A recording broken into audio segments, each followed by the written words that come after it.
Hello, guys. On the 12th of December, it was a year that I've been living in England, and I wanted to shed some light about living here in these times where England is in the middle of getting used to Brexit, COVID, and all these things are happening right now, like people wanting like their prime minister to resign. I wanted to start with starting from language.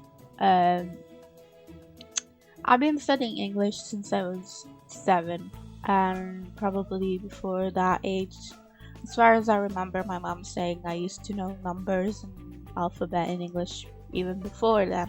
Studying English on my first year of primary school, and we don't realize in Europe that the English we learn, it's the English in London, so it's the southern, accent. And coming here knowing how to, pronunciate things like they do down south, and or like Americans, because we're always bombarded by American like TV shows and movies. It's quite different because I've been living in Sheffield, and Sheffield is in South Yorkshire. And it's like if you ever been to Italy and you ever been knowledge about our Italian culture, every region or even some towns, like from like town to town, we have different dialects and different way to say things. And when I came here the first time, which was in October, which was like visiting for 3 weeks, I didn't understand anyone really. They talk very fast and they don't talk posh. And the fact that we're always bombarded with American, ways of saying some words, like instead of saying pavement, Americans say sidewalk. Yeah, if you want to come here, you should scrap all of that. Not from American English or not an Australian accent. Oh hell no, they actually make fun of it really bad here. Another thing they don't really realize, I think, is how big English is outside England. Apart from again, American English. Thankfully, they know how to say my name, my actual name, but they struggle with my last name, which is fine. I understand. Another thing that I noticed, which is every country you go is most likely the same. People who don't like England are probably most of them English people. I'm giving my honest opinion on things that I've been living this year. Probably my most annoying thing that people do here, and I worked 2 months, and the most weird annoying thing people do, they just say, they have this thing where they just walk to you or just see you and they say, hey, are you alright? And you want to respond, but you don't even do it in time, because by the time they ask that, they're gone. So it's like greeting kind of thing they do, which is, when I told my mom in Italy recently, she was like, that's very rude. She was like, I don't think we'd ever do something like that. We just stop and ask how you doing and what have you been up to, if you're doing well, and we wait for an answer. In Italy, we actually stop to talk. But here, especially in this, I've had in my workplace, which I can understand. You're in a rush, you're busy. But loads of times, even just random people, that even just people from, family do that, and it's like, yeah, I'm okay, and they just go. It's a bit confusing because we don't really do this, at least in Italy. I'm not sure the rest of Europe. The European 2 kisses on the cheeks are very awkward here because they're not a thing. So please don't go for it. I've done that mistake, and I've taken people by surprise, and I felt very awkward about it. So don't do that. It's things that we do in autopilot mode. Autopilot mode is when you do something and you don't think about it, because it's autopilot. You always do it. It's your, you're used to doing it. And it's not a thing here. So I'm saying this is only with people that I know and are from family, and I trust them being negative with COVID, because I don't go around kissing strangers. No, they don't do that. They don't do that. And in times of COVID right now, it's probably the best thing to do is just not do it anyway. It's quite tough, and it just made me realize how warm we are in Europe compared to other countries. You know how the importance of greeting for us is very acknowledged. Another positive thing I can tell you is that minimum wage here is at £8.91, and it's gonna raise in April to £9.50 an hour. I can tell you this is really good thing. Just keep in mind that if you do want to move to a big place like London, minimum wage there is probably higher, but higher doesn't mean that it'll make you richer.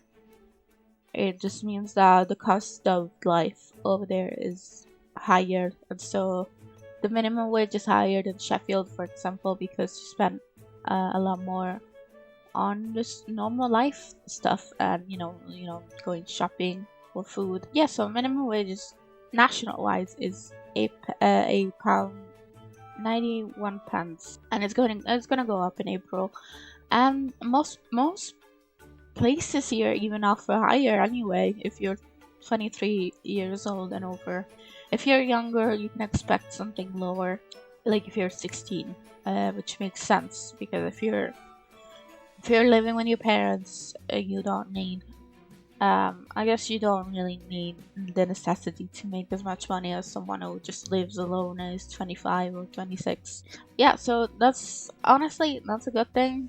In Italy, our minimum wage is very low, and we can barely even get interviews sometimes. And even though I haven't had a stable job here, I've had plenty of interviews during this year, and everyone's been lovely to go to. Don't be shy about just trying out something that you're not done before, because most of places here offer training anyway, whether it's actual on-site training or just via a computer. So either I think it's great. Some places in Italy expect you to be fully experienced by the time you get out of school, and that's not how it works. If you've been in high school or if you've been in university, you have that knowledge of when you learned at school, but you don't have the manual knowledge of what's happening when you actually go, are on your job, which is different from paper most of the time. But yeah, and everyone here always at work has always been pretty relaxed, chill. The only person that I really couldn't stand was the manager. I'm not gonna say anything. I don't think we clicked, and so, but good for me because she left after a month. She got transferred to so there's this, there's been a few things that I actually gone through this year, good, bad. I got to visit Brighton, which if you've seen the video, I posted a video about Brighton on my YouTube.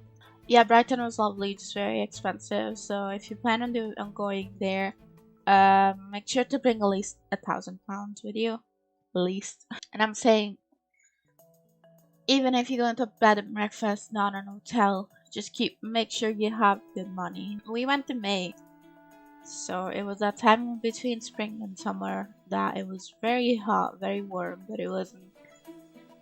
Apart from one day, really, which was my birthday, I don't think it was straining. Very cool, very European Brighton as well.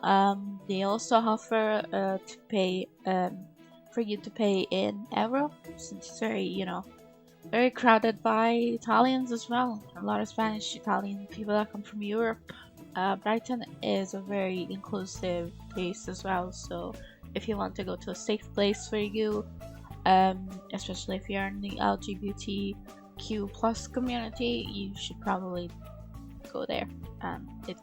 There's so many gay pubs and all those kinds of fun things. Plenty of fun to do.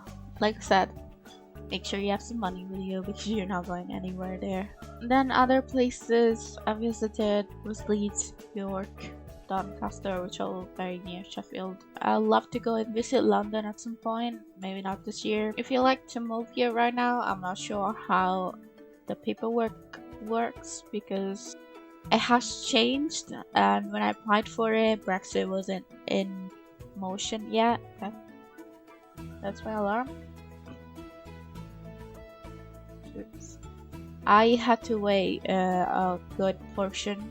I guess you could say the first quarter of 2021 for me was the wait on paperwork because COVID has slowed down a lot of things that they do with immigration. I would say if you want to move now in terms of COVID, maybe do it when it slows down, at least in England, because it's gonna take you a few months to get your paperwork, and I'm not sure how you would be able to sustain yourself unless you're bringing money from your country. It's unpredictable right now. I think I applied in December and I've only had my paperwork done in March, I want to say. Either end of February or March. So there was a few months there where I couldn't apply for jobs and I wasn't doing much because I didn't really have the means to prove that I was here legally.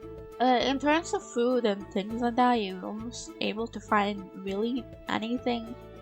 Another thing that I found a bit strange is that they don't really have a lunchtime thing, like they don't have lunch. Maybe people who work do, but I can't because they have breaks in the work, but like if they have this lunch, they have a sandwich really.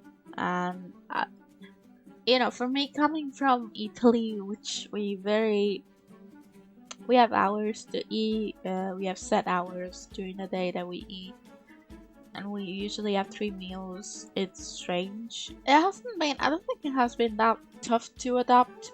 The only bad thing is like being away from my family always feels a bit lonely, for sure. Yeah, also the fact that COVID is here. I don't get to see them or plan things in advance, so I don't even look.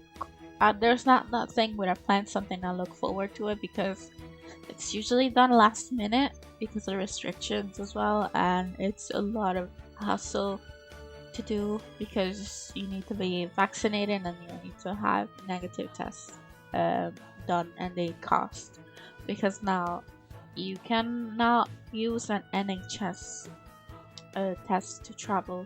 You actually have to order it from pharmaceutical place, whatever. NHS offers tests, for free, and it's like, why wouldn't I be able to use that for traveling? Because it would be just as valid, but it's what the government says. If you don't know what NHS is the sanitary system. Now I want this video to be super long, and it's already been about almost 30 minutes. These are my December notes. It's basically been a year that I've been here, and if you guys don't know, I moved here because of my boyfriend. Overall, it's been a really interesting experience. The only, last advice I could give you if you're moving here is don't abandon your origins, really. Don't do that. Make sure to respect the country and the culture, though, especially if you're out in public, because you're always in another country and things that are in your country they don't work here, they're different. Don't feel awkward because you do a few goofs. Engage with your community here as well, because they might be a good support system.